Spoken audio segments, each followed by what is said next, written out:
वीर बाल दिवस ऐतराज़ क्यों है इस नाम? ਇਹ ਜਿਹੜਾ ਬਾਲ ਦਿਵਸ ਤੇ ਵੀਰ ਇਹ ਗੁਰਮਤ ਦੇ ਕੋਈ ਢੁਕਵੇਂ ਸ਼ਬਦ ਨਹੀਂਗੇ ਕਦੇ ਵੀ। ਤੇ ਬਾਲ ਦਿਵਸ ਤਾਂ ਇੱਕ ਮਨੁੱਖ ਲਈ ਕਿਸੇ ਲਈ ਜਿਹੜਾ ਆਮ ਸਧਾਰਨ ਆ ਜਾਂ ਆਮ ਬੱਚਾ ਉਹਦੇ ਲਈ ਕਿਹਾ ਜਾ ਸਕਦਾ। ਉਹਦਾ ਜਿਹੜਾ ਕੀਤਾ ਹੁਣ ਤਾਂ ਅਨਰਥ ਆ ਇਹ, ਕਿਉਂਕਿ ਜੇ ਕੋਈ ਬੰਦੇ ਦੀ ਕਿਸੇ ਦੇ ਨਾਲ ਸਰਕਾਰ ਦੇ ਨਾਲ ਲਾਗ ਵੀ ਆ ਤੇ ਉਹਦਾ ਕਮ ਸੇ ਕਮ ਫਰਜ਼ ਬਣਦਾ, ਕਿਉਂਕਿ ਗੁਰਮਤ ਦੇ ਉਹਨਾਂ ਸੁਨਹਿਰੀ ਪੰਨਿਆਂ ਨਾਲ ਸੰਬੰਧਿਤ ਹੈ ਜਿਹਦਾ ਕੋਈ ਮੁੱਲ ਆ, ਜਿਹਦਾ ਮੁੱਲ ਕੋਈ ਨਹੀਂ। ਤੇ ਕਿਸੇ ਨਾਲ ਸਲਾਹ ਕਰ ਲੈਣੀ ਚਾਹੀਦੀ ਸੀ, ਸ਼੍ਰੋਮਣੀ ਕਮੇਟੀ ਨਾਲ ਨਾ ਸਹੀ ਕਿਸੇ ਹੋਰ ਸਿੱਖ ਵਿਦਵਾਨ ਨਾਲ ਕੀਤੀ ਜਾ ਸਕਦੀ ਸੀ। ਸਿੱਖ ਸੰਸਥਾਵਾਂ ਵੀਰ ਬਾਲ ਦਿਵਸ ਦੇ ਮਾਇਨੇ ਕੀ ਕੱਢ ਰਹੀਆਂ ਨੇ, ਕਿਉਂ ਇੱਦਾਂ ਕੀਤਾ ਗਿਆ? ਜਿਹੜੇ ਸਿੱਖ ਆ ਇਹ ਇਤਿਹਾਸ ਪੜ੍ਹਦੇ ਵੀ ਆ, ਇਤਿਹਾਸ ਬਣਾਉਂਦੇ ਵੀ ਆ ਤੇ ਨਵਾਂ ਨਰੋਆ ਵੀ ਕਰਦੇ ਆ। ਸੋ ਇਹ ਵੀਰ ਬਾਲ ਆਮ ਬੰਦਾ ਜਿਹੜਾ ਉਹ ਤਾਂ ਇਹ ਤੋਂ ਖੁਸ਼ ਹੋ ਸਕਦਾ, ਪਰ ਜੇ ਗੁਰਮਤ ਦੇ ਕਨਸੈਪਟ 'ਚ ਇਹਨੂੰ ਦੇਖਿਆ ਜਾਵੇ ਤਾਂ ਫਿਰ ਮੇਰਾ ਖਿਆਲ ਹਰ ਇੱਕ ਬੰਦਾ ਜਿਹੜਾ ਆ ਇਸ ਸ਼ਬਦ ਨੂੰ ਉਹਨਾਂ ਦੇ ਨਾਲ ਢੁਕਵਾਂ ਨਹੀਂ ਜੋੜ ਸਕਦਾ। ਦਮਦਮੀ ਟਕਸਾਲ ਦੇ ਵੱਲੋਂ ਸਵਾਗਤ ਕੀਤਾ ਜਾ ਰਿਹਾ ਇਸ ਫੈਸਲੇ ਦਾ। ਭਾਈ ਹਰਨਾਮ ਸਿੰਘ ਧੁੰਮਾ ਹੋਣੀ ਕਹਿ ਰਹੇ ਨੇ ਕਿ 325 ਸਾਲਾਂ ਦੇ ਵਿੱਚ ਕਹਿੰਦੇ ਕੋਈ ਐਦਾਂ ਦੀ ਸੋਚ ਹੀ ਨਹੀਂ ਕਿਸੇ ਸਰਕਾਰ ਨੇ ਰੱਖੀ, ਤਾਂ ਕਹਿੰਦੇ ਇਹ ਪਹਿਲੀ ਸਰਕਾਰ ਆ ਜਿਹਨੇ ਸਾਹਿਬਜ਼ਾਦਿਆਂ ਦੇ ਬਾਰੇ ਸੋਚਿਆ।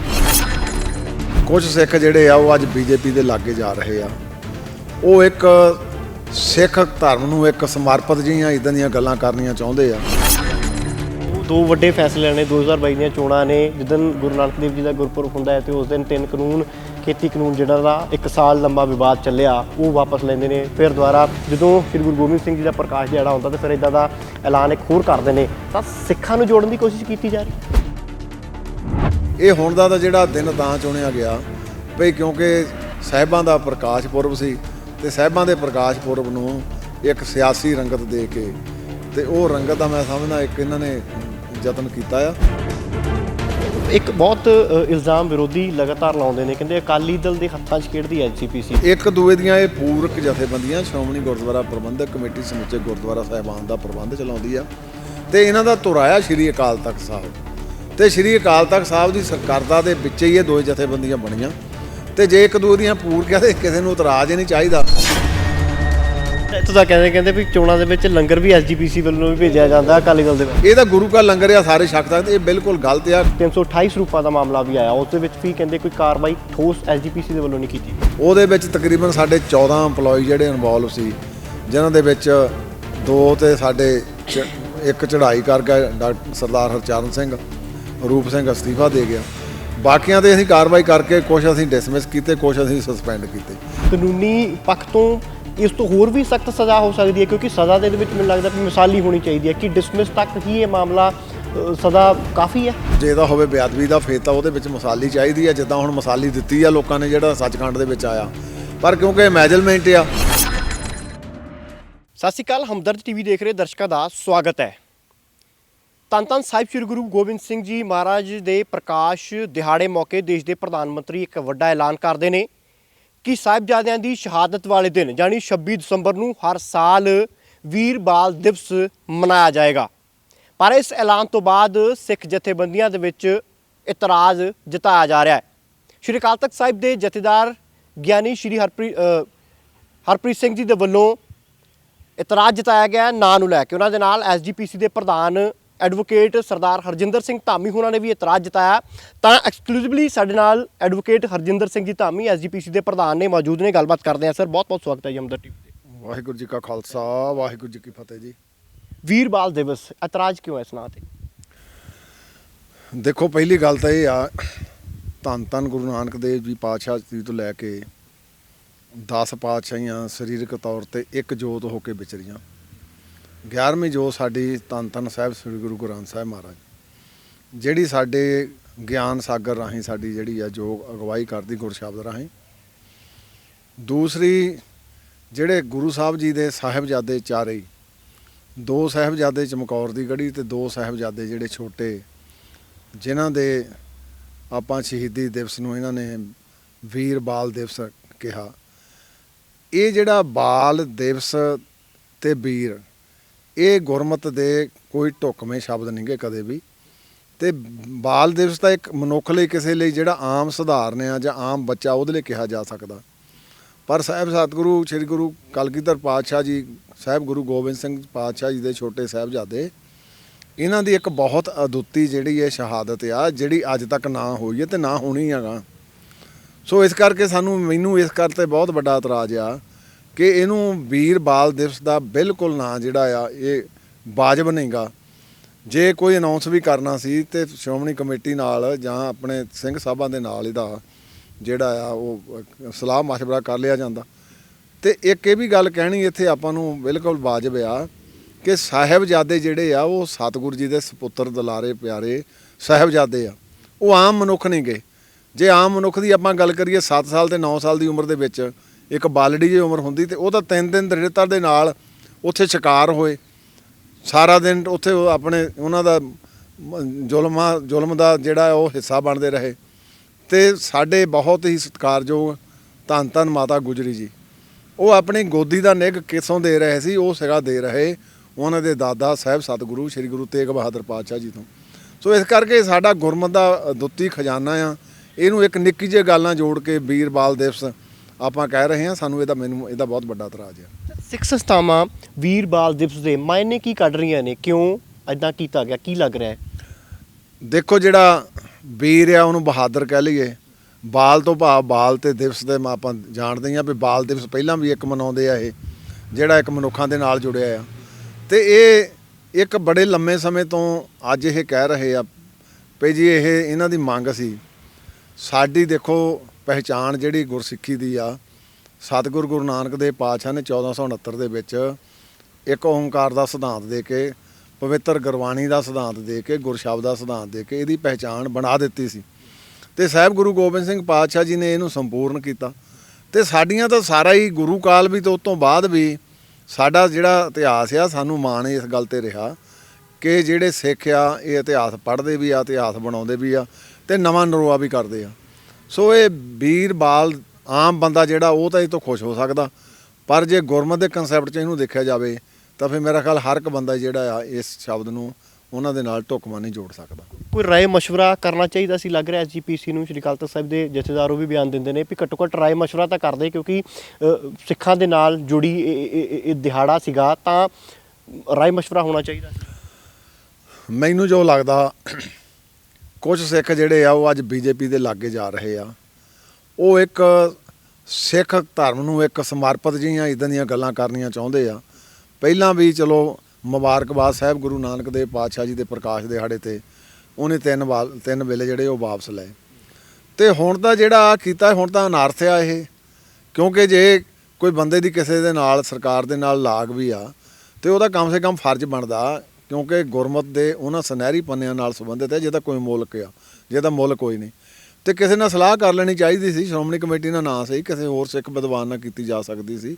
ਤੇ ਚਾਣ ਚੱਕੇ ਉੱਠ ਕੇ ਇੱਕ ਰਾਜਨੀਤੀ ਦੇ ਖੇਤਰ ਦੇ ਵਿੱਚ ਆਪਣਾ ਝੰਡਾ ਚਲਾਉਣ ਲਈ ਇਹ ਜਿਹੜਾ ਕੀਤਾ, ਮੈਂ ਸਮਝਦਾ ਇਹ ਦਰੁਸਤ ਨਹੀਂ, ਵਾਜਬ ਨਹੀਂਗਾ।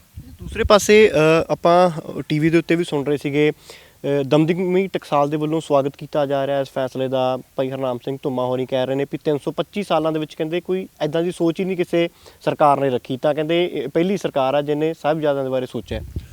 ਦੇਖੋ, ਜਿਹੜੇ 325 ਸਾਲ ਆ ਸਤਿਕਾਰਯੋਗ ਆ ਸੰਤ ਬਾਬਾ ਹਰਨਾਮ ਸਿੰਘ ਜੀ ਦਮਦਮੀ ਟਕਸਾਲ ਦੇ ਮੁਖੀ ਆ, ਮੇਰੇ ਤੋਂ ਤਾਂ ਬਹੁਤ ਜ਼ਿਆਦਾ ਵਿਚਾਰਮਾਨ ਆ। ਤੇ ਉਹ ਉਸ ਸੰਪਰਦਾ ਨੂੰ ਲੀਡ ਕਰਦੇ ਆ ਜਿਹੜੀ ਧੰਨ ਧੰਨ ਬਾਬਾ ਦੀਪ ਸਿੰਘ ਜੀ ਦੇ ਨਾਲ ਜੁੜੀ ਆ। ਉਹਨਾਂ ਤੇ ਮੈਂ ਕੋਈ ਉਹਨਾਂ ਦੀ ਮੈਂ ਗੱਲ ਦੇ ਉੱਤੇ ਕੋਈ ਕਿੰਤੂ ਪਰੰਤੂ ਨਹੀਂ ਕਰਨਾ ਚਾਹੁੰਦਾ। ਪਰ 325 ਸਾਲਾਂ ਦੇ ਵਿੱਚ ਦੇਖੋ ਆਪਾਂ ਕਿ ਬੰਦਾ ਸਿੰਘ ਬਹਾਦਰ ਦਾ ਰਾਜਕਾਲ ਕੱਢ ਕੇ ਉਹ ਤੋਂ ਬਾਅਦ ਤਾਂ ਅਸੀਂ ਸ਼ਿਕਾਰ ਹੀ ਰਹੇ ਜ਼ੁਲਮਾਂ ਦੇ ਨਾਲ। ਸਿੱਖ ਲੜਦੇ ਹੀ ਚਲੇ ਗਏ, ਚਾਹੇ ਮੁਸਲਮਾਨਾਂ ਦਾ ਰਾਜ ਸੀ ਚਾਹੇ ਗੋਰਿਆਂ ਦਾ ਰਾਜ ਸੀ। ਤੇ ਇਹ 1947 ਦੇ ਵਿੱਚ ਆਪਾਂ ਆਜ਼ਾਦ ਹੋਏ ਆ ਤੇ 1947 ਤੱਕ ਤਾਂ ਅਸੀਂ ਤਕਰੀਬਨ ਕਿਤੋਂ ਅਸੀਂ ਇਹ ਰੱਖ ਸਕਦੇ ਸੀ ਆਸ, ਕਿਉਂਕਿ ਸਰਕਾਰਾਂ ਹੀ ਸੀ ਜਿਨ੍ਹਾਂ ਦੇ ਨਾਲ ਅਸੀਂ ਲੜਦੇ ਸੀ। ਤੇ 1947 ਤੋਂ ਬਾਅਦ ਵੀ ਸਾਡਾ ਤਾਂ ਵਾਸਤਾ ਇਹੋ ਹੀ ਰਿਹਾ ਕਿ ਇੱਕ ਅੱਖ ਨਾਲ ਸਾਨੂੰ ਨਹੀਂ ਦੇਖਿਆ ਗਿਆ। ਹੁਣ ਵੀ ਆਪਾਂ ਜੇ ਲਾਈਏ ਤਾਂ ਇਹੋ ਜਿਹਾ ਲੁਕਵੇਂ ਜਿਹੇ ਏਜੰਡੇ, ਲੁਕਵੇਂ ਜਿਹੇ ਬਾਰ ਹੋ ਰਹੇ ਆ, ਮਿੱਠੀਆਂ ਗੋਲੀਆਂ ਅੰਦਰ ਜ਼ਹਿਰ ਪਾ ਕੇ ਦਿੱਤੀਆਂ ਜਾ ਰਹੀਆਂ। ਕਿਉਂਕਿ ਮੈਂ ਇਹਦੇ ਬਾਰੇ ਇਹ ਵੀ ਤੁਹਾਨੂੰ ਇੱਕ ਅਚੇਚੇ ਤੌਰ ਤੇ ਕਹਿਣਾ ਚਾਹੁੰਦਾ ਕਿ ਅਸੀਂ ਪਿਛਲੀ ਵਾਰੀ ਸ਼੍ਰੋਮਣੀ ਕਮੇਟੀ ਦੇ ਜਨਰਲ ਇਜਲਾਸ 'ਚ ਇੱਕ ਮਤਾ ਵੀ ਪਾਇਆ ਕਿ ਇਤਿਹਾਸ ਨੂੰ ਤੋੜ ਮਰੋੜ ਕੇ ਪੇਸ਼ ਕਰਨਾ ਇਹ ਗੱਲ ਠੀਕ ਨਹੀਂ। ਪਰ ਅਸੀਂ ਤਕਰੀਬਨ 5000 ਈਮੇਲ ਭੇਜੀ ਆ ਸੈਂਟਰ ਸਰਕਾਰ ਨੂੰ, ਕੋਆਰਡੀਨੇਟਰ ਜਿਹੜੇ ਉਹਨਾਂ ਦੇ ਪਾਰਲੀਮੈਂਟ ਦੇ ਵਿੱਚ ਸੀਗੇ, ਵੀ ਆਹ ਜਿਹੜਾ ਸਿੱਖ ਇਤਿਹਾਸ ਆ ਜਿਹੜਾ ਗੁਰੂ ਕਾਲ ਨਾਲ ਵੀ ਸੰਬੰਧਿਤ ਆ, ਇਹਨੂੰ ਤੋੜ ਮਰੋੜ ਕੇ ਪੇਸ਼ ਕੀਤਾ ਜਾ ਰਿਹਾ। ਤੇ ਸ਼੍ਰੋਮਣੀ ਕਮੇਟੀ ਆਪਣੇ ਹਰ ਇੱਕ ਜਿੱਥੇ ਹੱਕ ਆ ਉਹਦੇ ਲਈ ਲੜਦੀ ਆ। ਤੇ ਮੈਨੂੰ ਹੁਣ ਵੀ ਲੱਗਦਾ ਵੀ ਇਹਨੂੰ ਬਾਲ ਦਿਵਸ ਦੇਖ ਕੇ ਫਿਰ ਕੱਲ ਨੂੰ ਇਹਦੇ ਵਿੱਚ ਹੋਰ ਚੁਣੌਤੀਆਂ ਦੇ ਦੇਣਗੇ। ਤੇ ਇਹ ਅਸੀਂ ਇਸੇ ਕਰਕੇ ਇਸ ਬਿਮਾਰੀ ਨੂੰ ਇੱਥੋਂ ਸ਼ੁਰੂ ਹੁੰਦੀ ਨੂੰ ਫੜਿਆ ਕਿ ਇਹ ਬਿਲਕੁਲ ਵਾਜਬ ਨਹੀਂ ਗੀ। ਕੀ ਲੱਗਦਾ ਹੈ ਇਹ ਸਿਆਸਤ ਹੋ ਰਹੀ ਹੈ ਹੁਣ ਇਹ ਜਿਹੜੇ ਧਾਰਮਿਕ ਦਿਹਾੜੇ ਨੇ ਉਹਨਾਂ ਨੂੰ ਲੈ ਕੇ ਵੀ ਸਿਆਸਤ ਕਰਨਾ ਚਾਹੁੰਦੀ ਹੈ ਵੀ ਜੀ? ਵੀ ਸਿੱਧੀ ਸਿਆਸਤ ਹੋ ਰਹੀ ਆ। ਜੇ ਸਿੱਧੀ ਸਿਆਸਤ ਨਹੀਂ ਹੋ ਰਹੀ ਤੇ ਇੱਕ ਆਪਾਂ ਧਾਰਮਿਕ ਡਿਸੀਜਨ ਲੈ ਰਹੇ ਹਾਂ ਬੜਾ ਵੱਡਾ। ਅਸੀਂ ਸ਼੍ਰੋਮਣੀ ਕਮੇਟੀ ਵੱਲੋਂ ਇਹ ਮੰਗ ਕੀਤੀ ਸੀ ਕਿ 26 ਜਾਂ 28 ਜਾਂ 27 ਜਿਹੜੀ ਵੀ ਆਉਂਦੀ ਛੋਟੇ ਜਿਹੇ ਸਾਹਿਬਜ਼ਾਦਿਆਂ ਦਾ ਸ਼ਹੀਦੀ ਦਿਹਾੜਾ ਇੱਕ ਦਿਨ ਮਿਸ ਲਈਏ, ਉਹ ਤੇ ਸੈਂਟਰ ਸਰਕਾਰ ਸਾਰੇ ਇੰਡੀਆ 'ਚ ਛੁੱਟੀ ਕਰੇ। ਸੋ ਇਹ ਤਾਂ ਬੜਾ ਵੱਡਾ ਇੱਕ ਫੈਸਲਾ ਲੈਣਾ ਸੀ ਤੇ ਇਹ ਫੈਸਲੇ ਲੈਣ ਲੱਗੇ ਇਹ ਰਾਜਨੀਤੀ ਹੋਈ ਲੱਗਦੀ। ਮੈਨੂੰ ਤਾਂ ਪੂਰੀ ਰਾਜਨੀਤੀ ਹੋਈ ਲੱਗਦੀ ਹੈ ਇਹਦੇ ਪਿੱਛੇ ਜਿਹੜੀ ਆ। ਦੋ ਵੱਡੇ ਫੈਸਲੇ ਨੇ 2022 ਦੀਆਂ ਚੋਣਾਂ ਨੇ, ਜਿੱਦਣ ਗੁਰੂ ਨਾਨਕ ਦੇਵ ਜੀ ਦਾ ਗੁਰਪੁਰਬ ਹੁੰਦਾ ਹੈ ਤੇ ਉਸ ਦਿਨ 3 ਕਾਨੂੰਨ ਖੇਤੀ ਕਾਨੂੰਨ ਜਿਹੜਾ ਦਾ 1 ਸਾਲ ਲੰਬਾ ਵਿਵਾਦ ਚੱਲਿਆ ਉਹ ਵਾਪਸ ਲੈਂਦੇ ਨੇ। ਫਿਰ ਦੁਬਾਰਾ ਜਦੋਂ ਬੇਸ਼ੱਕ ਦੇਸ਼ ਦੇ ਪ੍ਰਧਾਨ ਮੰਤਰੀ ਫਿਰੋਜ਼ਪੁਰ ਦੇ ਵਿੱਚ ਰੈਲੀ ਕਰਨੀ ਚਾਹੀ, ਉਹਨਾਂ ਨੇ ਪਹੁੰਚਣਾ ਚਾਹਿਆ, ਪਰ ਉੱਥੇ ਵੀ ਸੁਰੱਖਿਆ ਕਾਰਨ ਦੱਸੇ ਗਏ, ਮੁੜਨਾ ਪਿਆ ਉਹਨਾਂ ਨੂੰ ਰੈਲੀ ਕੀਤੇ ਬਿਨਾਂ। ਤਾਂ ਫਿਰ ਉਸ ਤੋਂ ਬਾਅਦ ਫਿਰ ਜਦੋਂ ਸ਼੍ਰੀ ਗੁਰੂ ਗੋਬਿੰਦ ਸਿੰਘ ਜੀ ਦਾ ਪ੍ਰਕਾਸ਼ ਦਿਹਾੜਾ ਹੁੰਦਾ ਤਾਂ ਫਿਰ ਇਦਾਂ ਦਾ ਐਲਾਨ ਇੱਕ ਹੋਰ ਕਰਦੇ ਨੇ। ਤਾਂ ਸਿੱਖਾਂ ਨੂੰ ਜੋੜਨ ਦੀ ਕੋਸ਼ਿਸ਼ ਕੀਤੀ ਜਾ ਰਹੀ ਹੈ ਬੀਜੇਪੀ ਦੀ? ਦੇਖੋ ਜਿਹੜੇ ਚੰਗੇ ਕਾਰਜ ਆ ਸਾਹਿਬ ਗੁਰੂ ਨਾਨਕ ਦੇਵ ਪਾਤਸ਼ਾਹ ਜੀ ਦੇ ਪ੍ਰਕਾਸ਼ ਦਿਹਾੜੇ ਤੇ ਇਹਨਾਂ ਨੇ ਉਹ ਚੰਗੇ ਕਾਰਜ ਕੀਤੇ ਜਿਹੜੇ ਕਾਲੇ ਕਾਨੂੰਨ ਸੀ ਵਾਪਸ ਲਏ। ਉਹਨਾਂ ਦਾ ਸਾਰਿਆਂ ਨੇ ਅਸੀਂ ਜਿਉਂ ਆਇਆ ਵੀ ਕਿਹਾ, ਉਹਦਾ ਧੰਨਵਾਦ ਵੀ ਕੀਤਾ। ਉਹ ਤੋਂ ਬਾਅਦ ਫਿਰੋਜ਼ਪੁਰ ਦੀ ਰੈਲੀ ਆਉਂਦੀ ਆ, ਉਹਦੇ ਵਿੱਚ ਆਪੋ ਵਿੱਚ ਹੀ ਦੋਹਾਂ ਸਰਕਾਰਾਂ ਦਾ ਆਪੋ ਵਿੱਚ ਹੀ ਇੱਕ ਕਹਿ ਲਓ ਵੀ ਝਗੜਾ ਨਾ ਕਹਿ ਲਵਾਂ, ਟਕਰਾਅ ਹੀ ਕਹਿ ਲਵਾਂ ਸਿੱਧਾ। ਉੱਥੇ ਮੋਦੀ ਸਾਹਿਬ ਆ ਕੇ ਵਾਪਸ ਚਲ ਗਏ। ਉਹਦੇ ਪਿੱਛੇ ਕੀ ਐਪੀਸੋਡ ਆ ਉਹ ਤਾਂ ਕਾਂਗਰਸ ਵਾਲੇ ਦੱਸ ਸਕਦੇ ਆ। ਤੇ ਉਹ ਤੋਂ ਬਾਅਦ ਫਿਰ ਜੋ ਸਿੱਖਾਂ ਦੇ ਖਿਲਾਫ ਬੋਲਿਆ ਗਿਆ, ਚਾਹੇ ਟਵੀਟ ਕਰਕੇ ਇੱਕ MLA ਸਾਹਿਬ ਨੇ ਵੀ ਉੱਥੇ ਬੋਲੇ ਯੂਪੀ ਦੇ, ਜਾਂ ਆਮ ਵੀ ਦੇਖਿਆ ਗਿਆ ਵੀ 84 ਰਿਪੀਟ ਕਰਾਂਗੇ।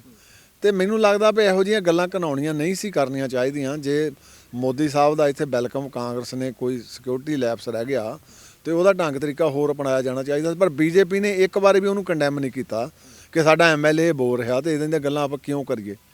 ਸੋ ਰਹੀ ਜਿਹੜੀ ਹੁਣ ਦੀ ਗੱਲ ਆ, ਇਹ ਹੁਣ ਦਾ ਤਾਂ ਜਿਹੜਾ ਦਿਨ ਤਾਂ ਚੁਣਿਆ ਗਿਆ ਭਈ ਕਿਉਂਕਿ ਸਾਹਿਬਾਂ ਦਾ ਪ੍ਰਕਾਸ਼ ਪੁਰਬ ਸੀ ਤੇ ਸਾਹਿਬਾਂ ਦੇ ਪ੍ਰਕਾਸ਼ ਪੁਰਬ ਨੂੰ ਇੱਕ ਸਿਆਸੀ ਰੰਗਤ ਦੇ ਕੇ ਤੇ ਉਹ ਰੰਗਤ ਦਾ ਮੈਂ ਸਮਝਦਾ ਇੱਕ ਇਹਨਾਂ ਨੇ ਯਤਨ ਕੀਤਾ ਆ। ਸੋ ਸਾਡਾ ਤਾਂ ਵੱਡਾ ਇਤਰਾਜ਼ ਆ ਵੀ ਇਹ ਜਿਹੜੇ ਸ਼ਬਦ ਵਰਤੇ ਗਏ ਆ ਬਿਲਕੁਲ ਗੈਰ ਵਾਜਬ ਆ। ਇਹਨਾਂ ਸ਼ਬਦਾਂ ਦੇ ਨਾਲ ਉਹਨਾਂ ਮਹਾਨ ਸ਼ਹੀਦਾਂ ਦਾ, ਜਿਨ੍ਹਾਂ ਮਹਾਨ ਸ਼ਹੀਦਾਂ ਨੇ ਸਾਨੂੰ ਧਾਰਮਿਕ ਆਜ਼ਾਦੀ ਬਖਸ਼ੀ, ਜਿਨ੍ਹਾਂ ਮਹਾਨ ਸ਼ਹੀਦਾਂ ਨੇ ਸਾਨੂੰ ਆਰਥਿਕਤਾ ਦੀ ਆਜ਼ਾਦੀ ਬਖਸ਼ੀ, ਜਿਨ੍ਹਾਂ ਮਹਾਨ ਸ਼ਹੀਦਾਂ ਦੀ ਲਹੂ ਤੇ ਮਿੱਝ ਦੇ ਉੱਤੇ ਆ ਆਜ਼ਾਦੀ ਦੀਆਂ ਜਿਹੜੀਆਂ ਨੀਹਾਂ ਰੱਖ ਹੋਈਆਂ। ਤੇ ਸਤਿਗੁਰੂ ਜੀ ਤੋਂ ਬਾਅਦ ਵੀ ਤਾਂ ਸਿੱਖ ਲੜਦੇ ਆਜ਼ਾਦੀ ਲਈ ਚਲੇ ਗਏ, ਉੱਥੋਂ ਹੀ ਸਾਰੇ ਸਿਸਟਮ ਸ਼ੁਰੂ ਹੋਏ ਆ। ਸੋ ਮੈਂ ਸਮਝਦਾ ਇਹ ਰਾਜਨੀਤੀ ਤੋਂ ਪ੍ਰੇਰਿਤ ਹੀ ਆ, ਹੋਰ ਇਦੋਂ ਜ਼ਿਆਦਾ ਕੁਝ ਨਹੀਂ ਗਾ। ਸਾਹਿਬ ਇੱਕ ਬਹੁਤ ਇਲਜ਼ਾਮ ਵਿਰੋਧੀ ਲਗਾਤਾਰ ਲਾਉਂਦੇ ਨੇ, ਕਹਿੰਦੇ ਅਕਾਲੀ ਦਲ ਦੇ ਹੱਥਾਂ 'ਚ ਖੇਡਦੀ SGPC। ਤੁਸੀਂ ਹੁਣੇ ਕਾਰਜਭਾਰ ਸੰਭਾਲਿਆ ਹੈ, ਕੀ ਮਹਿਸੂਸ ਕੀਤਾ ਹੈ? ਇਹ ਵਾਕਿਆ ਇਦਾਂ ਦੀਆਂ ਗੱਲਾਂ ਵਿਰੋਧੀ ਕਰਦੇ ਨੇ ਜਦੋਂ, ਤਾਂ ਫਿਰ ਸਵਾਲ ਉੱਠਦੇ ਨੇ। ਪਹਿਲਾਂ ਤਾਂ ਗੱਲ ਆਪਾਂ ਨੂੰ ਇੱਕ ਦੇਖਣੀ ਪਊਗੀ ਭਈ ਸ਼੍ਰੋਮਣੀ ਅਕਾਲੀ ਦਲ ਤਾਂ ਸ਼੍ਰੋਮਣੀ ਕਮੇਟੀ ਹੈ ਕੀ। ਸਾਡੇ ਬਜ਼ੁਰਗਾਂ ਨੇ ਜਿਹੜੇ 1920 ਦੇ ਵਿੱਚ 14 ਨਵੰਬਰ 1920 ਨੂੰ ਸ਼੍ਰੋਮਣੀ ਗੁਰਦੁਆਰਾ ਪ੍ਰਬੰਧਕ ਕਮੇਟੀ ਬਣਾਈ। ਇਹਦੀ ਇੱਕ ਅਡਹੌਕ ਕਮੇਟੀ ਬਣਾਈ ਜਿਹੜੀ 25 ਤੱਕ ਚੱਲੀ। ਤੇ ਬਜ਼ੁਰਗਾਂ ਨੇ ਸਾਡੇ ਬਹੁਤ ਸਿਆਣੇ ਸੀ, ਸੂਝਵਾਨ ਸੀ, ਕੁਰਬਾਨੀ ਸੀ, ਸਿਦਕ ਸੀਗਾ, ਸਬਰ ਸੀ, ਸੰਤੋਖ ਸੀਗਾ। ਉਹਨੇ ਫਿਰ ਸੋਚਿਆ ਵੀ ਇਹ ਕਮੇਟੀ ਤਾਂ ਬਣਾ ਲਏ, ਹੁਣ ਇਹਦੇ ਲਈ ਇੱਕ ਹੋਰ ਆਪਾਂ ਜਥੇਬੰਦੀ ਬਣਾਈਏ। ਉਹਦੀ 1 ਮਹੀਨੇ ਬਾਅਦ 14 ਦਸੰਬਰ ਨੂੰ ਜਿਹੜੀ ਆ ਇਹਨਾਂ ਨੇ ਫਿਰ ਨੀਂਹ ਪੱਥਰ ਰੱਖਿਆ ਸ਼੍ਰੋਮਣੀ ਅਕਾਲੀ ਦਲ ਦਾ। ਸੋ ਇੱਕ ਦੂਏ ਦੀਆਂ ਇਹ ਪੂਰਕ ਜਥੇਬੰਦੀਆਂ ਸ਼੍ਰੋਮਣੀ ਗੁਰਦੁਆਰਾ ਪ੍ਰਬੰਧਕ ਕਮੇਟੀ ਸਮੁੱਚੇ ਗੁਰਦੁਆਰਾ ਸਾਹਿਬਾਨ ਦਾ ਪ੍ਰਬੰਧ ਚਲਾਉਂਦੀ ਆ। ਤੇ ਇਹਨਾਂ ਦਾ ਧੁਰਾਇਆ ਸ਼੍ਰੀ ਅਕਾਲ ਤਖਤ ਸਾਹਿਬ, ਤੇ ਸ਼੍ਰੀ ਅਕਾਲ ਤਖਤ ਸਾਹਿਬ ਦੀ ਸਰਕਾਰਦਾ ਦੇ ਵਿੱਚ ਹੀ ਇਹ ਦੋਏ ਜਥੇਬੰਦੀਆਂ ਬਣੀਆਂ। ਤੇ ਜੇ ਇੱਕ ਦੂਏ ਦੀਆਂ ਪੂਰਕਿਆ ਤੇ ਕਿਸੇ ਨੂੰ ਇਤਰਾਜ਼ ਹੀ ਨਹੀਂ ਚਾਹੀਦਾ, ਕਿਉਂਕਿ ਸ਼੍ਰੋਮਣੀ ਅਕਾਲੀ ਦਲ ਇੱਕ ਇਹੋ ਜਿਹੀ ਬਾਤ ਜਥੇਬੰਦੀ ਆ ਜਿਹਦਾ 101 ਸਾਲ ਦੇ ਵਿੱਚ ਤਕਰੀਬਨ ਉਹੋ ਹੀ ਮੈਂਬਰ ਜਿੱਤ ਕੇ ਆਉਂਦੇ ਰਹੇ। ਤੇ ਜੇ ਕਿਸੇ ਹੋਰ ਪਾਰਟੀ ਦੇ ਵੀ ਹੁਣ ਉਹ ਇਵੇਂ ਹੀ ਕਰੂਗਾ। ਇਹ ਇੱਕ ਸਾਡੇ ਐਵੇਂ ਕਹਾਵਤ ਬਣਾ ਲਈ ਪਈ ਜੀ ਸ਼੍ਰੋਮਣੀ ਕਮੇਟੀ ਨੂੰ ਜਾਂ ਸ਼੍ਰੋਮਣੀ ਅਕਾਲੀ ਦਲ ਨੂੰ। ਇੱਥੋਂ ਤਾਂ ਕਹਿੰਦੇ ਵੀ ਚੋਣਾਂ ਦੇ ਵਿੱਚ ਲੰਗਰ ਵੀ SGPC ਵੱਲੋਂ ਵੀ ਭੇਜਿਆ ਜਾਂਦਾ ਅਕਾਲੀ ਦਲ ਦੇ ਵੱਲ। ਇਹ ਦੇਖੋ ਬਿਲਕੁਲ ਗਲਤ ਆ। ਤੁਸੀਂ ਹੁਣ ਕੋਵਿਡ ਦੇਖ ਲਓ, ਜਿਹੜੇ ਇਹ ਗੱਲਾਂ ਕਰਦੇ ਆ। ਕੋਵਿਡ ਦੇ ਵਿੱਚ ਦੇਖੋ ਤੁਸੀਂ ਲੋਕ ਘਰਾਂ 'ਚ ਵੜ ਗਏ ਸੀ। ਸੱਚਖੰਡ ਸ਼੍ਰੀ ਦਰਬਾਰ ਸਾਹਿਬ ਦੇ ਵਿੱਚ ਮੈਂ ਆਪ ਜਾਂਦਾ ਰਿਹਾ ਉਹਨਾਂ ਦਿਨਾਂ 'ਚ 20 22 25 50 ਆਦਮੀ ਰੋਜ਼ ਦੇ ਆਉਂਦੇ ਸੀ। ਤੇ ਲੰਗਰ ਦਾ ਤਦ ਵੀ ਉੱਥੇ 40 ਹਜ਼ਾਰ ਬੰਦੇ ਦਾ ਬਣਦਾ ਸੀ। ਬਾਹਰਲੇ ਆ ਕੇ ਛਕਦੇ ਸੀ। ਈਵਨ ਸਰਕਾਰ ਦੀਆਂ ਏਜੰਸੀਆਂ ਵੀ ਸਾਤੋਂ ਲੈ ਕੇ ਜਾਂਦੀਆਂ ਸੀ, ਚਾਹੇ ਤਖਤ ਕੇਸਗੜ੍ਹ ਸੀ ਚਾਹੇ ਫਤਿਹਗੜ੍ਹ ਸਾਹਿਬ ਆ। ਇਹ ਤਾਂ ਗੁਰੂ ਕਾ ਲੰਗਰ ਆ, ਸਾਰੇ ਛਕ ਸਕਦੇ। ਇਹ ਬਿਲਕੁਲ ਗਲਤ ਆ। ਅਕਾਲੀ ਦਲ ਆ ਹੁਣ ਪਿੱਛੇ ਆਪਣੇ ਕਰਕੇ ਹਟੇ ਮੋਗੇ ਕਾਨਫਰੰਸ, ਉੱਥੇ ਸਾਰੇ ਲੰਗਰ ਲਾਇਆ ਸੀ, ਸਾਰਿਆਂ ਨੂੰ ਪਤਾ ਹੀ ਆ, ਕੈਮਰੇ ਵਾਲੇ ਵੀ ਦੇਖਦੇ ਵੀ ਕਿੰਨ ਲਾਏ ਆ। ਇਹ ਐਵੇਂ ਇੱਕ ਸ਼੍ਰੋਮਣੀ ਅਕਾਲੀ ਦਲ ਨੂੰ ਜਾਂ ਸ਼੍ਰੋਮਣੀ ਕਮੇਟੀ ਨੂੰ ਬਦਨਾਮ ਕਰਨ ਦਾ ਕੋਝਾ ਜਿਹਾ ਯਤਨ ਆ, ਐਵੇਂ ਨਹੀਂ ਹੁੰਦੀ ਗੱਲ। ਸ਼੍ਰੋਮਣੀ ਗੁਰਦੁਆਰਾ ਪ੍ਰਬੰਧਕ ਕਮੇਟੀ ਦਾ ਪ੍ਰਬੰਧ ਜਿਹੜਾ ਆ ਵਧੀਆ ਚੱਲ ਰਿਹਾ। ਉੱਦਾਂ ਮਤਲਬ ਕਈ ਵਾਰ ਈਰਖਾ ਬਸ ਆਪਾਂ ਇੱਦਾਂ ਦੀਆਂ ਗੱਲਾਂ ਕਰ ਲਈ, ਉਹਦਾ ਤਾਂ ਕੋਈ ਜਵਾਬ ਨਹੀਂ ਫਿਰ ਦਿੱਤਾ ਜਾ ਸਕਦਾ। ਬਹੁਤ ਸਾਰੇ ਮੁੱਦੇ ਸੀਗੇ 2017 ਦੇ ਵਿੱਚ ਵੀ, ਜਿਨ੍ਹਾਂ ਵਿੱਚੋਂ ਅਹਿਮ ਮੁੱਦਾ ਸੀਗਾ ਬੇਅਦਬੀ ਦਾ। ਅੱਜ ਵੀ ਉਸ ਸਮੇਂ ਨੂੰ ਲੈ ਕੇ ਅੱਜ ਵੀ ਅਕਾਲੀ ਦਲ ਦੇ ਉੱਤੇ ਵੱਡੇ ਸਵਾਲ ਉੱਠਦੇ ਨੇ। ਬਾਰ-ਬਾਰ ਐਸਜੀਪੀਸੀ ਤੋਂ, ਸਿੱਖ ਸੰਸਥਾਵਾਂ ਤੋਂ ਜਵਾਬ ਮੰਗਿਆ ਜਾਂਦਾ ਕਿ ਇਨਸਾਫ ਕਿਉਂ ਨਹੀਂ ਦੇ ਪਾਈ। ਉਸ ਤੋਂ ਬਾਅਦ 328 ਸਰੂਪਾਂ ਦਾ ਮਾਮਲਾ ਵੀ ਆਇਆ, ਉਸ ਦੇ ਵਿੱਚ ਵੀ ਕਹਿੰਦੇ ਕੋਈ ਕਾਰਵਾਈ ਠੋਸ ਐਸਜੀਪੀਸੀ ਦੇ ਵੱਲੋਂ ਨਹੀਂ ਕੀਤੀ ਗਈ। ਦੇਖੋ, ਪਹਿਲੀ ਤਾਂ ਜਿਹੜੀ ਤੁਹਾਡੀ ਬਰਗਾੜੀ ਕਾਂਡ ਦੀ ਮੈਂ ਬੇਨਤੀ ਕਰ ਲਵਾਂ, 2015 'ਚੋਂ ਹੋਇਆ ਸਾਰਾ, ਔਰ 2015 ਤੋਂ ਲੈ ਕੇ 2017 ਤੱਕ ਅਕਾਲੀ ਦਲ ਦੀ ਸਰਕਾਰ ਰਹੀ ਆ। ਜਿਸ ਵੇਲੇ ਉਹ ਪਰਚੇ ਦਰਜ ਹੋ ਕੇ ਪੰਜਾਬ ਪੁਲਿਸ ਉਹਦੀ ਇਨਕੁਆਇਰੀ ਕਰ ਰਹੀ ਸੀ, ਸਾਰੀਆਂ ਜਥੇਬੰਦੀਆਂ ਕਿਉਂਕਿ ਸੜਕਾਂ 'ਤੇ ਬੈਠੀਆਂ ਸੀ, ਉਹਨਾਂ ਨੇ ਮੰਗ ਰੱਖੀ ਕਿ ਸਾਨੂੰ ਪੰਜਾਬ ਪੁਲਿਸ ਤੋਂ ਕੋਈ ਆਸ ਨਹੀਂ ਗੀ ਅਤੇ ਇਹਦੀ ਜਿਹੜੀ ਇਨਕੁਆਇਰੀ ਆ CBI ਤੋਂ ਕਰਵਾਈ ਜਾਵੇ। CBI ਦੀ ਇਨਕੁਆਇਰੀ, ਮੈਂ ਕਿਉਂਕਿ ਵਕੀਲ ਵੀ ਆ, ਲੰਬੀਆਂ ਚੱਲਦੀਆਂ, ਉਹ CBI ਕੋਲ ਇਨਕੁਆਇਰੀ ਚੱਲ ਗਈ। ਉਹ ਤੋਂ ਬਾਅਦ 17 'ਚ ਕਾਂਗਰਸ ਸਰਕਾਰ ਆਈ ਜਿਸ ਵੇਲੇ, ਅਤੇ ਉਸ ਵੇਲੇ ਕਿਉਂਕਿ ਇਹਨਾਂ ਦਾ ਮੁੱਦਾ ਇਹ ਬਰਗਾੜੀ ਕਾਂਡ ਸੀ, ਬਰਗਾੜੀ ਕਾਂਡ ਦੇ ਉੱਤੇ ਇਹਨਾਂ ਨੇ ਸਰਕਾਰ ਕਾਇਮ ਕੀਤੀ ਸੀ। ਅਤੇ ਜਿਹੜਾ ਉਸ ਵੇਲੇ ਕਸਮਾਂ ਖਾ ਰਿਹਾ ਸੀ ਗੁਟਕਾ ਹੱਥ 'ਚ ਫੜ ਕੇ ਕਿ ਅਸੀਂ 4 ਹਫ਼ਤਿਆਂ ਦੇ ਵਿੱਚ ਤੁਹਾਨੂੰ ਇਹ ਜਿਹੜਾ ਆ ਬਰਗਾੜੀ ਕਾਂਡ ਦਾ ਇਨਸਾਫ ਦੇਵਾਂਗੇ, ਉਹ ਅੱਜ ਤੱਕ ਕਿਤੇ ਲੱਭਦੇ ਵੀ ਨਹੀਂ। ਉਹ ਅੱਜ ਕਿੱਦਾਂ ਅਲੋਪ ਹੋ ਗਏ, ਉਹ ਮੈਂ ਸਮਝਦਾ, ਮੇਰਾ ਆਪਣਾ ਪੱਕਾ ਯਕੀਨ ਆ ਕਿ ਗੁਰੂ ਸਾਹਿਬ ਨੇ ਮਾਰ ਮਾਰੀ ਉਹਨਾਂ ਨੂੰ, ਕਿਉਂਕਿ ਲੋਕਾਂ ਨਾਲ ਝੂਠੇ ਵਾਅਦੇ ਕੀਤੇ ਸੀ। ਉਹ ਤੋਂ ਬਾਅਦ ਹੁਣ 5 ਸਾਲ ਤੋਂ ਬਾਅਦ ਆਹ 3 ਕੁ ਮਹੀਨੇ ਚੰਨੀ ਸਾਹਿਬ ਦੇ 110-12 ਦਿਨ ਆ ਗਏ।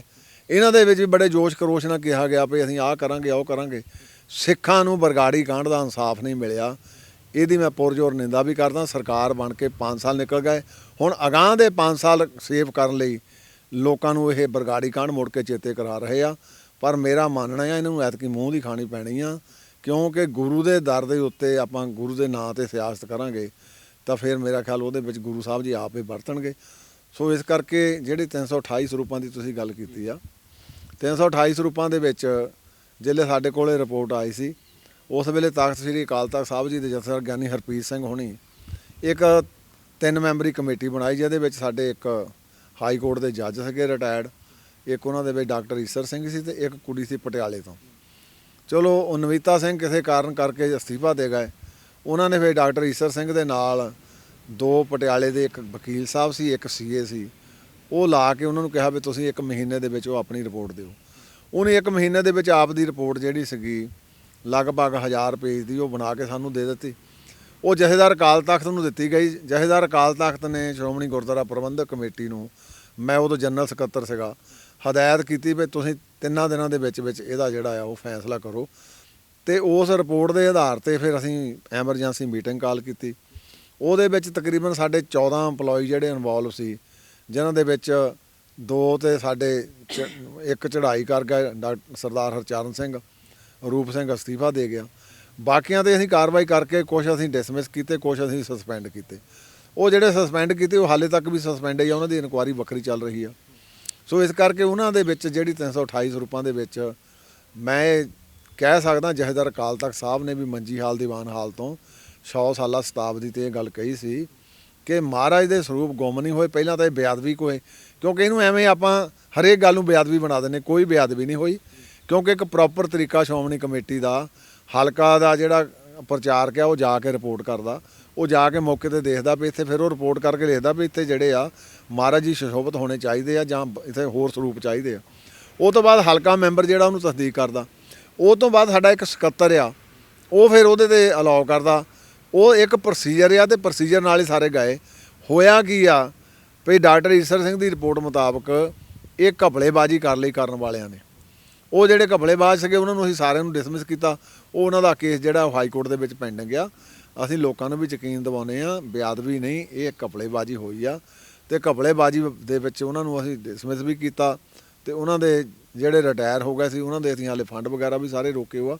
ਸੋ ਇਸ ਕਰਕੇ 328 ਸਰੂਪ ਜਿਹੜੇ ਆ ਉਹ ਅੱਜ ਫਿਰ ਮੁੜ ਕੇ ਨਵੇਂ ਸਿਰੋਂ ਇਸ ਕਰਕੇ ਗੱਲ ਚਲਾਈ ਆ ਰਹੀ ਆ, ਕਿਉਂਕਿ ਗੁਰੂ ਪਾਤਸ਼ਾਹ ਦੇ ਨਾਂ ਦੇ ਉੱਤੇ ਸਿਆਸਤ ਕਰਨੀ ਸੌਖੀ ਆ। ਇਹ ਐਵੇਂ ਨਹੀਂ ਗੀ, ਇਹ ਸਿਰਫ ਇੱਕ ਅਮੈਜਲਮੈਂਟ ਆ ਤੇ ਕਈ ਮੈਨੂੰ ਇਹ ਵੀ ਕਹਿੰਦੇ ਆ ਜੀ ਇਮੈਜਰਮੈਂਟ ਦਾ ਪਰਚਾ ਦਰਜ ਕਰਾ ਦਿੰਦੇ। ਅਸੀਂ ਵੀ ਪਹਿਲਾਂ ਇਹ ਮਨ ਬਣਾਇਆ ਸੀ, ਫਿਰ ਜਿਹੜੇ ਵੱਖ-ਵੱਖ ਵਿਦਵਾਨ ਸੀ ਉਹਨਾਂ ਨੇ ਫਿਰ ਕਿਹਾ ਵੀ ਨਹੀਂ ਤੁਸੀਂ ਆਪਣੇ ਤੌਰ ਤੇ ਇਹਦੀ ਇਨਕੁਆਇਰੀ ਜਿਹੜੀ ਆ ਡਾਕਟਰ ਈਸ਼ਰ ਸਿੰਘ ਨੇ ਕੀਤੀ, ਕਿਉਂਕਿ ਅਕਾਲ ਤਖਤ ਦਾ ਵੀ ਆਦੇਸ਼ ਸੀ ਵੀ ਇਹਦੇ ਤੁਰੰਤ ਜਿਹੜੀ ਕਾਰਵਾਈ ਕਰੋ। ਫਿਰ ਉਹ ਤੁਰੰਤ ਕਾਰਵਾਈ ਕਰਕੇ ਜਿਹੜਾ ਬਣਦਾ ਸੀ ਉਹਨਾਂ ਸਾਰਿਆਂ ਨੂੰ ਫਿਰ ਉਸੇ ਮੁਤਾਬਕ ਜਿਹੜੀ ਸਜ਼ਾ ਦਿੱਤੀ। ਜਿਵੇਂ ਤੁਸੀਂ ਵੀ ਵਕਾਲਤ ਕਰਦੇ ਹੋ ਤਾਂ ਕਾਨੂੰਨੀ ਪੱਖ ਤੋਂ ਇਸ ਤੋਂ ਹੋਰ ਵੀ ਸਖਤ ਸਜ਼ਾ ਹੋ ਸਕਦੀ ਹੈ, ਕਿਉਂਕਿ ਸਜ਼ਾ ਦੇ ਵਿੱਚ ਮੈਨੂੰ ਲੱਗਦਾ ਵੀ ਮਿਸਾਲੀ ਹੋਣੀ ਚਾਹੀਦੀ ਹੈ ਕਿ ਡਿਸਮਿਸ ਤੱਕ ਹੀ ਇਹ ਮਾਮਲਾ ਸਜ਼ਾ ਕਾਫੀ ਹੈ। ਦੇਖੋ ਜੇ ਤਾਂ ਹੋਵੇ ਬੇਅਦਬੀ ਦਾ ਫੇਰ ਤਾਂ ਉਹਦੇ ਵਿੱਚ ਮਸਾਲੀ ਚਾਹੀਦੀ ਆ, ਜਿੱਦਾਂ ਹੁਣ ਮਸਾਲੀ ਦਿੱਤੀ ਆ ਲੋਕਾਂ ਨੇ ਜਿਹੜਾ ਸੱਚਖੰਡ ਦੇ ਵਿੱਚ ਆਇਆ। ਪਰ ਕਿਉਂਕਿ ਇਮੈਜਰਮੈਂਟ ਆ, ਇਮੈਜਰਮੈਂਟ ਕਰਕੇ ਉਹਦੀ ਵੀ ਸਜ਼ਾ ਜਿਹੜੀ ਆ ਬਣਦੀ ਆ, ਉਹ ਵੀ ਸਜ਼ਾ ਦਿੱਤੀ ਜਾ ਰਹੀ ਹੈ। ਉਹ ਤਾਂ ਸਜ਼ਾ ਦਿੱਤੀ ਵੀ ਆ ਉਹਨਾਂ ਨੂੰ, ਉਹ ਤਾਂ ਬਣਦੀ ਸਜ਼ਾ ਦਿੱਤੀ ਆ ਉਹਨਾਂ ਨੂੰ। ਅੱਛਾ, ਇੱਕ ਧਰਮ ਪਰਿਵਰਤਨ ਨੂੰ ਲੈ ਕੇ ਬਹੁਤ ਆਪਾਂ ਕਈ ਵਾਰ ਮਾਮਲੇ ਦੇਖਦੇ ਆਂ ਵੀ ਸਿੱਖ ਜਿਹੜੇ ਨੇ ਉਹ ਦੂਸਰੇ ਧਰਮਾਂ ਦੇ ਵੱਲ ਜਾ ਰਹੇ ਨੇ। ਫਿਰ ਵੀ ਕਹਿ ਦਿੱਤਾ ਜਾਂਦਾ ਹੈ ਕਿ ਐਸਜੀਪੀਸੀ ਸੰਭਾਲ ਨਹੀਂ ਕਰ ਪਾ ਰਹੀ, ਸਹੀ ਤਰੀਕੇ ਦੇ ਨਾਲ ਪ੍ਰਚਾਰ ਨਹੀਂ ਕਰ ਪਾ ਰਹੀ ਧਰਮ ਦਾ, ਤਾਂ ਲੋਕ ਛੱਡ ਕੇ ਦੂਸਰੇ ਪਾਸੇ ਜਾ ਰਹੇ ਨੇ। ਪਹਿਲੀ ਤਾਂ ਗੱਲ ਇਹ ਆ ਵੀ ਸ਼੍ਰੋਮਣੀ ਗੁਰਦੁਆਰਾ ਪ੍ਰਬੰਧਕ ਕਮੇਟੀ, ਜੇ ਆਪਾਂ ਪ੍ਰਬੰਧ ਦੇਖੀਏ ਸਾਡੇ ਕੋਲ ਤਕਰੀਬਨ 82-83 ਗੁਰਦੁਆਰੇ ਸਿੱਧੇ ਪ੍ਰਬੰਧ 'ਚ ਆ, ਤੇ ਸਾਡੇ ਕੋਲ 700 ਗੁਰਦੁਆਰਾ ਸਾਹਿਬਾਨ ਜਿਹੜੇ ਉਹ ਦੂਜੇ ਦਫਾ 87 ਦੇ ਪ੍ਰਬੰਧ ਜਾਂ 86 ਦੇ ਪ੍ਰਬੰਧ 'ਚ ਆ। ਉਹ ਤੋਂ ਇਲਾਵਾ ਹਜ਼ਾਰਾਂ ਗੁਰਦੁਆਰਾ ਸਾਹਿਬਾਨ ਆ ਸਾਡੇ ਪੰਜਾਬ ਦੀ ਧਰਤੀ ਤੇ। ਇੱਕ ਇੱਕ ਪਿੰਡ 'ਚ 6-6 7-7 8-8 ਬਣੇ ਆ। ਇੱਕ ਸਾਨੂੰ ਝੱਸ ਪੈ ਗਿਆ ਵੀ ਸਿੱਖ ਕਹਿੰਦਾ ਜੀ ਸ਼੍ਰੋਮਣੀ ਕਮੇਟੀ ਨੂੰ ਗਾਲ ਕੱਢ ਦਿਓ ਤੇ ਜੀ ਮੇਰੀ ਸਿੱਖੀ ਦੀ ਸੇਵਾ ਹੋ ਗਈ। ਇਹ ਠੀਕ ਆ ਵੀ ਅਸੀਂ ਕਿਉਂਕਿ ਪ੍ਰਬੰਧਕ ਕਰਤਾ ਬੋਡੀਆਂ ਤੇ ਸਿੱਖਾਂ ਦੀ ਇਹਨੂੰ ਪਾਰਲੀਮੈਂਟ ਕਿਹਾ ਜਾਂਦਾ, ਇਹਦਾ ਮੁੱਢਲਾ ਫਰਜ਼ ਬਣਦਾ ਹਰ ਗੱਲ ਤੇ। ਪਰ ਸਿੱਖ ਕਦੇ ਧਰਮ ਪਰਿਵਰਤਨ ਨਹੀਂ ਕਰਦਾ, ਕਿਉਂਕਿ ਸਿੱਖ ਦਾ ਸਿਦਕ ਦੇ ਨਾਲ ਸਿੱਖੀ ਨਿਭਾ ਦਿੰਦਾ। ਤੇ ਜਿਹੜੇ ਉਦਾਂ ਦੇ ਕੱਚੜ ਪਿੱਕੜ ਹੈਗੇ ਆ ਉਹ ਫਿਰ ਕਿਸੇ ਲਾਲਚ ਵਸ ਹੋ ਕੇ ਉਹ ਫਿਰ ਜੇ ਕੋਈ ਧਰਮ ਗ੍ਰਹਿਣ ਕਰ ਲੈਂਦੇ, ਉਹ ਧਰਮ ਨਹੀਂ ਗ੍ਰਹਿਣ ਕੀਤਾ ਜਾ ਸਕਦਾ, ਉਹ ਤਾਂ ਮੁੱਲ ਪਾਉਣ ਵਾਲੀ ਗੱਲ ਆ। ਤੇ ਕਈ ਵਾਰੀ ਮੇਰੇ ਇਹ ਵੀ ਆਈ ਆ, ਸਾਡੀਆਂ ਰਿਪੋਰਟਾਂ ਆਈਆਂ ਵੀ ਦਸਤਾਰ ਬਣਾ ਕੇ ਦਾੜੀ ਥੋੜ੍ਹੀ ਥੋੜ੍ਹੀ ਰਖਾ ਕੇ ਤਾਂ ਕਿ ਸਿੱਖਾਂ ਨੂੰ ਅਟਰੈਕਟ ਕਰੀਏ, ਤੇ ਉਹ ਐਵੇਂ ਦਾ ਕਾਰਜ ਕਰਦੇ ਆ ਜਿਹੜਾ ਕਿ ਧਰਮ ਪਰਿਵਰਤਨ ਨਹੀਂਗਾ। ਉਹ ਮੈਂ ਸਮਝਦਾ ਇੱਕ ਪੈਸਾ ਪਰਿਵਰਤਨ ਆ। ਕੱਲ੍ਹ ਨੂੰ ਹੋਰ ਕੋਈ ਆਊਗਾ ਉਹ ਜ਼ਿਆਦਾ ਪੈਸੇ ਦੇ ਦੂਗਾ, ਉਧਰ ਨੂੰ ਚੱਲ ਜਾਣਗੇ। ਤੇ ਸ਼੍ਰੋਮਣੀ ਗੁਰਦੁਆਰਾ ਪ੍ਰਬੰਧਕ ਕਮੇਟੀ ਇਹ ਤੋਂ ਸੁਚੇਤ ਵੀ ਆ ਭਲੀ ਭਾਂਤ। ਕਈ ਵਾਰੀ ਸਾਡੇ ਨੈਗੇਟਿਵਿਟੀ ਬਹੁਤ ਜ਼ਿਆਦਾ ਚੱਲਦੀ ਆ, ਗੱਲ ਥੋੜ੍ਹੀ ਹੁੰਦੀ ਉਹਨੂੰ ਆਪਾਂ ਵਧਾ ਬਹੁਤ ਦਿੰਦੇ ਆ। ਇਹ ਬਾਰਡਰ ਏਰੀਆ ਦੇ ਵਿੱਚ ਕੁਝ ਪਰਿਵਾਰ ਸੀਗੇ ਜਿਹੜੇ ਇਦਾਂ ਦੇ ਕਾਰਜਾਂ ਦੇ ਵਿੱਚ ਡਟਿਓ ਸੀਗੇ, ਉੱਥੇ ਅਸੀਂ ਤੁਰੰਤ ਨੱਥ ਪਾਈ ਆ। ਹੁਣ ਸਾਡੀਆਂ ਟੀਮਾਂ ਜਿਹੜੀਆਂ ਘਰ ਘਰ ਅੰਦਰ ਧਰਮਸਾਲ ਦੇ ਤਹਿਤ ਵੀ ਜਿਹੜੀਆਂ ਵੱਖ-ਵੱਖ ਪਿੰਡਾਂ ਦੇ ਵਿੱਚ ਵੱਖ-ਵੱਖ ਘਰਾਂ ਦੇ ਵਿੱਚ ਜਾ ਕੇ ਸਾਰੇ ਇਸ ਧਰਮ ਪਰਿਵਰਤਨ ਪ੍ਰਤੀ ਵੀ ਤੇ ਸਿੱਖੀ ਪ੍ਰਤੀ ਲੋਕਾਂ ਨੂੰ ਜਾਗਰੂਕ ਵੀ ਕਰ ਰਹੇ ਆ। ਐਮ ਸਾਹਿਬ, ਸਿਆਸਤ ਦੀਆਂ ਗੱਲਾਂ ਵੀ ਹੋਈਆਂ, ਧਾਰਮਿਕ ਤੌਰ ਦੇ ਉੱਤੇ ਜਿਹੜੇ ਮੁੱਦੇ ਸੀ ਉਹਨਾਂ ਦੇ ਉੱਤੇ ਵੀ ਜਵਾਬ ਦਿੱਤਾ। ਮੈਂ ਤੁਹਾਡੀ ਜ਼ਿੰਦਗੀ ਤੇ ਥੋੜ੍ਹਾ ਜਿਹੀ ਝਾਤ ਮਰਵਾਉਣੀ ਚਾਹੁੰਦਾ ਦਰਸ਼ਕਾਂ ਨੂੰ। ਬਾਹਰ ਮੈਂ ਵੇਟ ਕਰ ਰਿਹਾ ਸੀਗਾ ਤੁਹਾਡੇ ਆਉਣ ਦੀ, ਤਾਂ ਮੈਨੂੰ ਲੱਗਾ ਵੀ ਸ਼ਾਇਦ ਅੱਗੇ ਕੋਈ ਪਾਇਲਟ ਲੱਗੀ ਹੋਊਗੀ, ਸਿਕਿਉਰਿਟੀ ਪੂਰੀ ਹੋਊਗੀ, ਤਾਂ ਫਿਰ ਤੁਸੀਂ ਬਾਹਰੋਂ ਕਿਤੋਂ ਆ ਰਹੇ ਹੋ ਕਿਸੇ ਫੰਕਸ਼ਨ ਤੋਂ, ਪਰ ਤੁਸੀਂ ਐਕਟਿਵਾ 'ਤੇ ਆ ਰਹੇ ਸੀਗੇ। ਜ਼ਿੰਦਗੀ ਦੇ ਵਿੱਚ ਪ੍ਰਧਾਨਗੀ ਮਿਲੀ ਤਾਂ ਕਈ ਵਾਰ ਜਦੋਂ ਅਹੁਦਾ ਮਿਲਦਾ ਤੇ ਬੰਦੇ ਦਾ ਜੀਵਨ ਪਰਿਵਰਤਨ ਹੋ ਜਾਂਦਾ ਹੈ, ਕੁਛ ਨਾ ਕੁਛ ਬਦਲਾਅ ਆ ਜਾਂਦਾ ਜ਼ਿੰਦਗੀ ਦੇ ਵਿੱਚ। ਕੋਈ ਬਦਲਾਅ ਤਾਂ ਮਹਿਸੂਸ ਲੱਗ ਨਹੀਂ ਰਿਹਾ ਸੀ ਬਾਹਰ। ਦੇਖੋ ਬੇਨਤੀ ਇਹ ਆ, ਮੈਂ 40 ਸਾਲ ਦਾ ਇੱਥੇ ਬਤੌਰ ਵਕੀਲ ਸਥਾਪਿਤ ਹਾਂ। ਇਹ ਜਿਹੜਾ ਸਾਡਾ ਸ਼ਹਿਰ ਆ ਇਹ ਬਹੁਤ ਛੋਟਾ ਜਿਹਾ ਸ਼ਹਿਰ ਆ, ਇੱਕ ਤਹਿਸੀਲ ਲੈਵਲ ਦਾ ਸ਼ਹਿਰ ਆ। ਤੇ ਤੁਸੀਂ ਅੱਜ ਵੀ ਬਾਜ਼ਾਰ 'ਚ ਜਾ ਕੇ ਦੇਖੋਗੇ ਵੀ ਜੇ ਇੱਥੋਂ ਮੈਂ ਕਚਹਿਰੀ ਨੂੰ ਜਾਣਾ ਹੋਵੇ ਤੇ ਗੱਡੀ ਦੇ ਵਿੱਚ ਮੈਨੂੰ ਕਮ ਸੇ ਕਮ ਅੱਧਾ ਘੰਟਾ ਲੱਗਦਾ, ਤੇ ਸਕੂਟਰੀ ਤੇ ਜਾਂ ਸਾਈਕਲ ਤੇ ਤੁਸੀਂ ਉਹ ਜਾਣਾ। ਆਮ ਬੰਦਿਆਂ ਦੀ ਮੈਂ ਗੱਲ ਕਰਦਾ ਤੇ ਮੈਂ ਵੀ ਉਹਨਾਂ 'ਚੋਂ ਇੱਕੋ ਹੀ ਹਾਂ। ਤੇ ਬੰਦਾ 10 ਮਿੰਟਾਂ 'ਚ ਗਲੀਆਂ ਗੁਲੀਆਂ 'ਚ ਨਿਕਲ ਕੇ ਚਲਿਆ ਜਾਂਦਾ। ਤੇ ਕਿਉਂਕਿ ਮੇਰਾ ਕਈ ਕੁਝ ਗੱਲਾਂ ਸਰੀਰ ਦੇ ਨਾਲ ਹੀ ਹੁੰਦੀਆਂ, ਉਹ ਝੱਸ ਬੰਦੇ ਦਾ ਬਣ ਜਾਂਦਾ ਆ। ਇਹ ਠੀਕ ਆ, ਸ਼੍ਰੋਮਣੀ ਗੁਰਦੁਆਰਾ ਪ੍ਰਬੰਧਕ ਕਮੇਟੀ ਦਾ ਪ੍ਰਧਾਨ ਹੋਣਾ ਬਹੁਤ ਵੱਡੀ ਇੱਕ ਗੱਲ ਆ, ਛੋਟੀ ਗੱਲ ਨਹੀਂ ਗੀ ਇਹ। ਪਰ ਕਿਉਂਕਿ ਮੇਰਾ ਆਪ ਦਾ ਸੁਭਾਅ ਆ ਕੁਝ ਗੱਲਾਂ ਕਰਕੇ, ਤੇ ਉਹ ਮੇਰਾ ਖਿਆਲ ਆ ਮੇਰੇ ਸੁਭਾਅ ਨੇ ਮੇਰੇ ਸਰੀਰ ਦੇ ਨਾਲ ਹੀ ਜਾਣਾ। ਸੋ ਗੁਰੂ ਸਾਹਿਬ ਕਿਰਪਾ ਕਰਨ। ਇੱਥੇ ਸਿਆਣਿਆਂ ਨੇ ਇੱਕ ਤੇ ਮਹਾਂਪੁਰਸ਼ ਵੀ ਕਹਿੰਦੇ ਆ ਵੀ ਜਿੱਲੇ ਰੁੱਖ ਨੂੰ ਫਲ ਲੱਗੇ ਉਹਨੂੰ ਨੀਵਾਂ ਹੋਣਾ ਚਾਹੀਦਾ। ਪਰ ਮਨੁੱਖ ਨੀਵਾਂ ਨਹੀਂ ਹੁੰਦਾ ਜੇ ਗੁਰੂ ਦੀ ਕਿਰਪਾ ਨਾ ਹੋਵੇ। ਜੇ ਗੁਰੂ ਦੀ ਕਿਰਪਾ ਹੋਵੇ ਤਾਂ ਨੀਵਾਂ ਹੁੰਦਾ, ਤੇ ਜੇ ਮਨੁੱਖਾਂ ਦੀ ਕਿਰਪਾ ਹੋਵੇ ਫਿਰ ਤਾਂ ਉਹਨੂੰ ਉਛਲਦਾ। ਤੇ ਜਿਹੜਾ ਉਛਲਦਾ ਆ ਉਹ ਫਿਰ ਮੁੜ ਕੇ ਥੱਲੇ ਵੀ ਡਿੱਗਦਾ ਗਰਾਊਂਡ ਤੇ। ਤੇ ਜੇ ਗਰਾਊਂਡ ਦੇ ਨਾਲ ਜੁੜੇ ਰਹਾਂਗੇ ਤਾਂ ਮੈਂ ਸਮਝਦਾ ਉਹਦੇ ਵਿੱਚ ਫਿਰ ਸੁੱਖੇ ਆ ਭਾਈਚਾਰਾ ਸਾਰਾ ਬੈਠਾ। ਇਹ ਪਿਆਰ ਨਾਲ ਮੇਰੇ ਕੋਲ ਤਾਂ ਕੋਈ ਮੰਨ ਲਓ ਅਕਾਲੀ ਦਲ ਦੇ ਕਹਿ ਲਓ ਪੋਲੀਟੀਕਲ ਤਾਕਤ ਤਾਂ ਮੇਰੇ ਕੋਲ ਆਈ ਕੋਈ ਨਹੀਂ, ਪਰ ਮੈਂ 25 ਸਾਲ ਦਾ ਇਹ ਮੈਨੂੰ ਮੈਂਬਰ ਬਣਾਉਂਦੇ ਆ ਇੰਨਾ ਪਿਆਰ ਤੇ ਸਤਿਕਾਰ ਇਹ ਦਿੰਦੇ ਆ।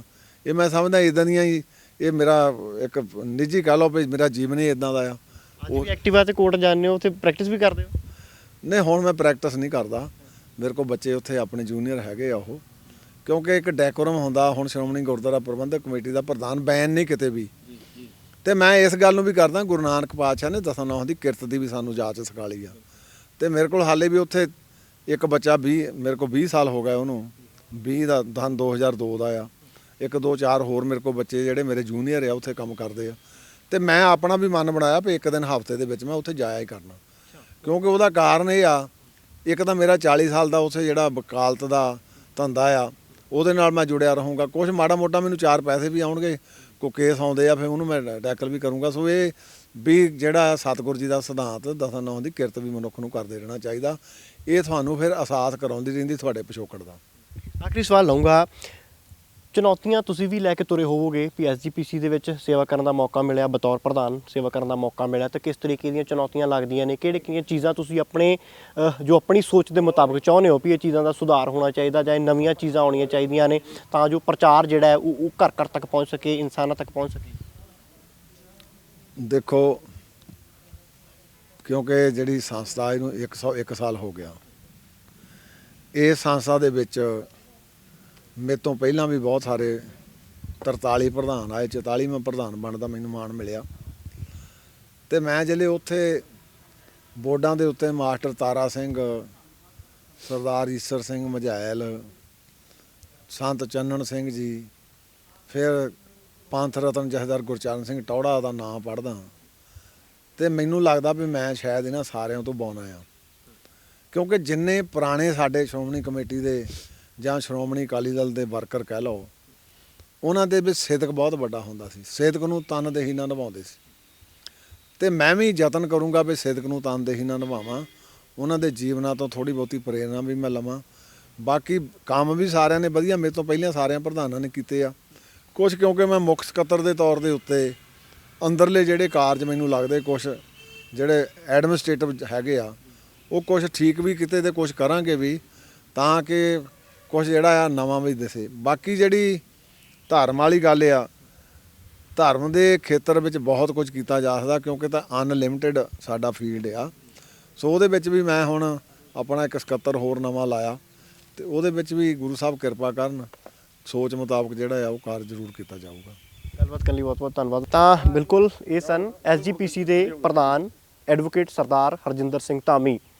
ਵੀਰ ਬਾਲ ਦਿਵਸ ਦੀ ਨਾਂ ਨੂੰ ਲੈ ਕੇ ਜੋ ਇਤਰਾਜ਼ ਜਤਾਏ ਨੇ ਉਹਨਾਂ ਦਾ ਕਾਰਨ ਵੀ ਦੱਸਿਆ। ਔਰ ਆਖਰੀ ਸਵਾਲ ਇੱਕ ਲੈ ਲੈਣਾ, ਐਸਜੀਪੀਸੀ ਹੁਣ ਕੁਝ ਲਿਖ ਰਹੀ ਹੈ, ਸਿੱਖ ਸੰਸਥਾਵਾਂ ਆਪਣੀਆਂ ਲਿਖ ਕੇ ਭੇਜ ਰਹੇ ਹੋ ਸੈਂਟਰ ਨੂੰ ਕੋਈ ਗੱਲਬਾਤ ਦਾ ਜਾਂ ਇਸ ਚੀਜ਼ ਨੂੰ ਬਦਲਾਉਣ ਵਾਸਤੇ, ਜੇ ਨਾਂ ਦੇ ਵਿੱਚ ਤਬਦੀਲੀ ਵੀ ਕਰਨੀ ਹੈ, ਬਦਲਾਅ ਵੀ ਕਰਨਾ ਹੈ, ਤਾਂ ਐਸਜੀਪੀਸੀ ਕੀ ਕਦਮ ਚੁੱਕ ਰਹੀ ਹੈ? ਅਸੀਂ ਦੇਖੋ ਜਿਹੜਾ ਆਪਣਾ ਮੁੱਢਲਾ ਫਰਜ਼ ਸੀਗਾ ਉਹ ਸਾਰੀਆਂ ਸੰਸਥਾਵਾਂ ਨੇ ਨਿਭਾਇਆ, ਸ਼੍ਰੋਮਣੀ ਕਮੇਟੀ ਨੇ ਵੀ ਨਿਭਾਇਆ, ਜਥੇਦਾਰ ਅਕਾਲ ਤਖਤ ਨੇ ਵੀ ਨਿਭਾਇਆ। ਹੁਣ ਇਹ ਤਾਂ ਉਹਨਾਂ 'ਤੇ ਡਿਪੈਂਡ ਕਰਦਾ ਵੀ ਉਹਨੂੰ ਇਹ ਕਿਵੇਂ ਟਰੀਟ ਕਰਦੇ। ਜੇ ਸਾਤੋਂ ਕੋਈ ਪੁੱਛਣਗੇ ਸੁਝਾਅ ਤਾਂ ਫਿਰ ਜ਼ਰੂਰ ਦਿਆਂਗੇ, ਅਸੀਂ ਆਪਣੇ ਤੌਰ 'ਤੇ ਨਹੀਂ ਦਿਆਂਗੇ, ਉਹ ਜਿਹੜਾ ਪੁੱਛਣਗੇ ਉਹ ਸੁਝਾਅ ਜ਼ਰੂਰ ਦਿਆਂਗੇ। ਫਿਰ ਤਾਂ ਬਿਲਕੁਲ ਕਹਿ ਵੀ ਅਸੀਂ ਜੋ ਇਤਰਾਜ਼ ਜਤਾਉਣਾ ਸੀ ਜਤਾ ਦਿੱਤਾ ਹੈ, ਜੋ ਇੱਕ ਮੈਸੇਜ ਕੇਂਦਰ ਤੱਕ ਪਹੁੰਚਾਉਣਾ ਸੀ ਪਹੁੰਚਾ ਦਿੱਤਾ ਹੈ। ਹੁਣ ਕੇਂਦਰ ਅੱਗੇ ਇਸ ਇਤਰਾਜ਼ ਨੂੰ ਕਿਵੇਂ ਦੇਖਦੀ ਹੈ, ਸੁਝਾਅ ਨੂੰ ਕਿਵੇਂ ਦੇਖਦੀ ਹੈ? ਕੇਂਦਰ ਕੀ ਇਸ ਦਿਹਾੜੇ ਦਾ ਨਾਂ ਮੁੜ ਬਦਲਿਆ ਜਾਵੇਗਾ? ਇਹ ਆਉਣ ਵਾਲਾ ਸਮਾਂ ਦੱਸੇਗਾ। ਫਿਲਹਾਲ ਕੈਮਰਾਮੈਨ ਰਈਸ ਦੇ ਨਾਲ ਸੁਖਵਿੰਦਰ ਸਿੰਘ, ਹਮਦਰਦ ਟੀਵੀ, ਹੁਸ਼ਿਆਰਪੁਰ।